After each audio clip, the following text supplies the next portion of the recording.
എല്ലാ പ്രിയ വിദ്യാർത്ഥികൾക്കും പുതിയവിടിലേക്ക് സ്വാഗതം. +1 പബ്ലിക് എക്സാം റിസൾട്ട് 2025 റിസൾട്ട് നാളെ വൈകുന്നേരം 3 മണിക്ക്, നാളെ ജൂൺ മാസം 2-ാം തീയതി വൈകിട്ട് 3 മണിക്ക് +1 റിസൾട്ട് പബ്ലിഷ് ചെയ്യും.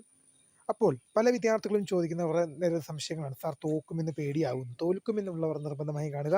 +1 ഡബിൾ പാസ് മാർക്ക് കിട്ടിയാൽ +2 തോൽക്കില്ല എന്ന് പല വിദ്യാർത്ഥികളും ചോദിക്കുന്നുണ്ട്. വിശദമായ വാർത്തയിലേക്ക് തന്നെ കിടക്കാം. ആദ്യമായിട്ട് ഈ ചാനൽ കാണുന്ന വിദ്യാർത്ഥിനിണ്ടെങ്കിൽ തീർച്ചയായും മറക്കണ്ട സബ്സ്ക്രൈബ് ചെയ്ത് കൂടെ പറയാൻ പ്രത്യേകം ശ്രദ്ധിക്കുക. സബ്സ്ക്രൈബ് ചെയ്തതിനൊപ്പം നോട്ടിഫിക്കേഷൻ ബെല്ലുകളെ ഓൾ ഓപ്ഷൻ എനേബിൾ ചെയ്യാനും ചാനൽ വീഡിയോസ് നിങ്ങൾക്ക് ഉപകാരപ്രദമാകുന്നുണ്ട്. തീർച്ചയായും ലൈക്കും കൂടി ചെയ്യണം. അതുപോലെ നിങ്ങളുടെ സുഹൃത്തുക്കളിലേക്ക് ഷെയർ ചെയ്ത് കൊടുക്കാനും കൂടി പ്രത്യേകം ശ്രദ്ധിക്കുക. അതുപോലെ നമ്മുടെ ചാനൽ വാട്സപ്പ് ചാനലിൽ ജോയിൻ ചെയ്യാൻ ലിങ്ക് നിങ്ങൾക്ക് വീഡിയോയ്ക്ക് നല്ല ഡിസ്ക്രിപ്ഷൻ പോസ്റ്റ് നൽകുന്നതായിരിക്കും. അപ്പോൾ നമുക്ക് നേരെ വളരെ പ്രാധാന്യം അറിയിക്കുന്ന വാർത്തയിലേക്ക് തന്നെ കിടക്കാം. +1 പബ്ലിക് എക്സാം റിസൾട്ട് 2025 റിസൾട്ട് നാളെ വൈകുന്നേരം 3 മണിക്ക് വിദ്യാർത്ഥികൾക്ക് ഔദ്യോഗിക വെബ്സൈറ്റിൽ റിസൾട്ട് ലഭ്യമാകും. റിസൾട്ട് പ്രസിദ്ധീകരിക്കുന്ന വെബ്സൈറ്റ് എന്ന് പറയുന്നത് result.hsc.kerala.gov.in result.hsc.kerala.gov.in. ഇപ്പോൾ നിങ്ങൾ കയറി നോക്കിയാൽ തന്നെ നിങ്ങൾക്ക് അപ്കമിങ് റിസൾട്ടായിട്ട് നിങ്ങൾക്കത് കാണാൻ സാധിക്കും. HSC ആയാലും VHSC ആയാലും നിങ്ങൾക്ക് അതിൻ്റെ ലിങ്ക്സ് അവിടെ ലഭ്യമാണ്. റിസൾട്ട് പ്രസിദ്ധീകരിച്ച ശേഷം മാത്രം നിങ്ങൾക്ക് നിങ്ങളുടെ രജിസ്റ്റർ നമ്പറും ഡേറ്റ് ഓഫ് ബർത്ത് നൽകി നിങ്ങൾക്ക് നിങ്ങളുടെ റിസൾട്ട് ചെക്ക് ചെയ്യാൻ സാധിക്കും. നിരവധി വിദ്യാർത്ഥികളാണ് പറയുന്നത്, സാർ തോക്കുമെന്ന് പേടിയാകുന്നു. ഇപ്പോൾ +2ൻ്റെ റിസൾട്ടൊക്കെ വന്നപ്പോൾ നമ്മൾ കണ്ടതാണ്, കഴിഞ്ഞ വർഷത്തെ അപേക്ഷിച്ച് വിജയശതമാനം കുറയുകയാണ്. ഇതൊരു നേരിയ രീതിയിൽ കുറവ് രേഖപ്പെടുത്തിയിട്ടുണ്ട്. കഴിഞ്ഞ വർഷത്തെ അപേക്ഷിച്ച് വിജയശതമാനത്തിൽ കുറവ് രേഖപ്പെടുത്തിയിട്ടുണ്ട്. അപ്പോൾ വിദ്യാർത്ഥികൾ ചോദിക്കുന്നതാണ്, സാർ പേടിയാകുന്നു, എന്താണ് ചെയ്യേണ്ടതെന്നൊക്കെ. അപ്പോൾ പ്രിയ വിദ്യാർത്ഥികൾ മനസ്സിലാക്കേണ്ടത്, +2വിൽ കെമിസ്ട്രി പോലുള്ള വിഷയങ്ങൾ ടഫായിരുന്നു. അതുമാത്രമല്ല, കെമിസ്ട്രി, ഫിസിക്സ്, ബയോളജി, മാത്സ് പോലുള്ള വിഷയങ്ങൾ ഡബിൾ വാല്യുവേഷൻ ഉള്ള വിഷയങ്ങളാണ്. അങ്ങനെ വരുമ്പോൾ എന്ത് ചെയ്യും? 2 അധ്യാപകരുടെ കയ്യിൽ കൂടി കടന്നു പോകും. അതുകൊണ്ട് തന്നെ ഒരിക്കലും ആ പേപ്പറുകൾ ലിബറൽ വാല്യുവേഷൻ നടത്താൻ സാധിക്കില്ല. ബട്ട് +1ലും എന്തുണ്ട്? ഫിസിക്സ്, കെമിസ്ട്രി, ബയോളജി എന്ന വിഷയങ്ങളുണ്ട്. പക്ഷേ എന്തില്ല? ഡബിൾ വാല്യുവേഷൻ എന്തില്ല? +1ലില്ല. +1ൽ ഡബിൾ വാല്യുവേഷൻ ഇല്ല, സിംഗിൾ വാല്യുവേഷൻ മാത്രമേ ഉള്ളൂ. ഒറ്റൊരു അധ്യാപകൻ്റെ കയ്യിൽ കൂടി അല്ലെങ്കിൽ ഒറ്റൊരു അധ്യാപികയുടെ കയ്യിൽ കൂടി മാത്രമേ നിങ്ങളുടെ പേപ്പർ കടന്നു പോവുകയുള്ളൂ. സിംഗിൾ വാല്യുവേഷനേ ഉള്ളൂ, ഡബിൾ വാല്യുവേഷൻ ഇല്ല. അതുകൊണ്ട് തന്നെ അധ്യാപകർക്ക് എന്ത് ചെയ്യാൻ പറ്റും? നോക്കുന്ന അധ്യാപകർക്ക്, നിങ്ങളുടെ പേപ്പർ കയ്യിൽ കിട്ടുന്ന അധ്യാപകർക്ക് എന്ത് ചെയ്യാൻ സാധിക്കും? മാർക്ക് ഇടാൻ സാധിക്കും. ആ മാർക്ക് തിരുത്താൻ എന്ത് ചെയ്യില്ല? മറ്റൊരു അധ്യാപകൻ ഉണ്ടാവില്ല. കാരണം സിംഗിൾ വാല്യുവേഷനാണ്. ഇപ്പം ഉദാഹരണം പറയുകയാണെങ്കിൽ, ഒരു അധ്യാപകയുടെ കയ്യിൽ ഒരു പേപ്പർ കിട്ടിക്കഴിഞ്ഞാൽ അവർക്ക് മാർക്ക് ഇടാം. സിംഗിൾ വാല്യുവേഷൻ ആകുമ്പം മറ്റൊരാൾ എന്ത് ചെയ്യില്ല? ആ പേപ്പറുകൾ നോക്കിയില്ല.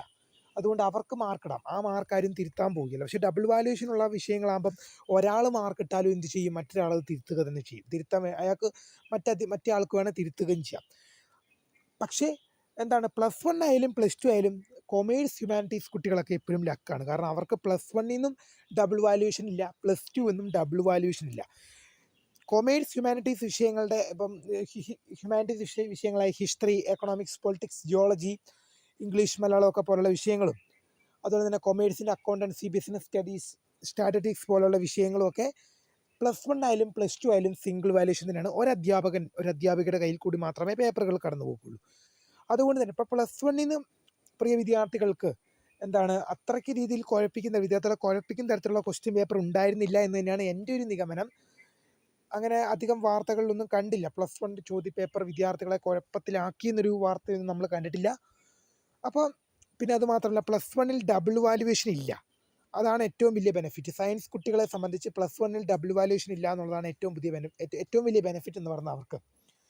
ഇനി +1ൽ ഡബിൾ പാസ് മാർക്ക് കിട്ടിക്കഴിഞ്ഞാൽ +2 തോക്കില്ല. യെസ്, കറക്റ്റാണ്. നിങ്ങൾക്ക് +1ൽ ഡബിൾ പാസ് മാർക്ക് ഉണ്ടെങ്കിൽ നിങ്ങളുടെ +2 സേഫാണ്. എങ്ങനെയാണെന്നല്ലേ പറയാം. നിങ്ങൾക്ക് ഫസ്റ്റ് ഇയർ 24 നിങ്ങളുടെ പരീക്ഷ, നിങ്ങൾക്ക് ഒരു വിഷയം ഉദാഹരണം പറയുന്നത്, ഇപ്പോൾ ഹിസ്റ്ററി എന്നൊരു വിഷയത്തിൽ +1 100, +2 100, ടോട്ടൽ 200 വരുന്നത്. അതിൽ +1 80 മാർക്ക് എഴുതിയെടുക്കണം, +2 80 മാർക്ക് എഴുതിയെടുക്കണം. അങ്ങനെ 160. +1 20 mark CE mark, +2 20 mark CE. അപ്പോൾ 160, 40, 200. അങ്ങനെയാണ് നിങ്ങൾക്ക് +1 100, +2 100 വരുന്നത്. അപ്പോൾ എന്ത് സംഭവിക്കും? പ്രിയ വിദ്യാർത്ഥികൾക്ക് ഈ 80 മാർക്കിൻ്റെ എക്സാമിൽ 24 മാർക്ക് എടുക്കുമ്പോഴാണ് ഒരു വിദ്യാർത്ഥി അല്ലെങ്കിൽ വിദ്യാർത്ഥിനി എന്ത് ചെയ്യുന്നത്? പാസ്സാകുന്നത്. 80 മാർക്കിൻ്റെ എക്സാമിൽ എന്ത് ചെയ്യണം? 24 മാർക്ക് എഴുതിയെടുക്കണം. ആ 24 മാർക്കിൻ്റെ സ്ഥാനത്ത് നിങ്ങൾ 48 എഴുതിയെടുത്തു കഴിഞ്ഞാൽ ആ 24 കിട്ടേണ്ട സ്ഥാനത്ത് നിങ്ങൾ 48 എഴുതിയെടുത്തു കഴിഞ്ഞാൽ നിങ്ങൾ +2 നിങ്ങൾ എഴുതിയെടുക്കേണ്ട 24 കൂടി, ഞാൻ പറയുകയാണ് ഇപ്പോൾ ഹിസ്റ്ററി എന്ന വിഷയത്തിന് ജയിക്കാൻ 24 വേണം.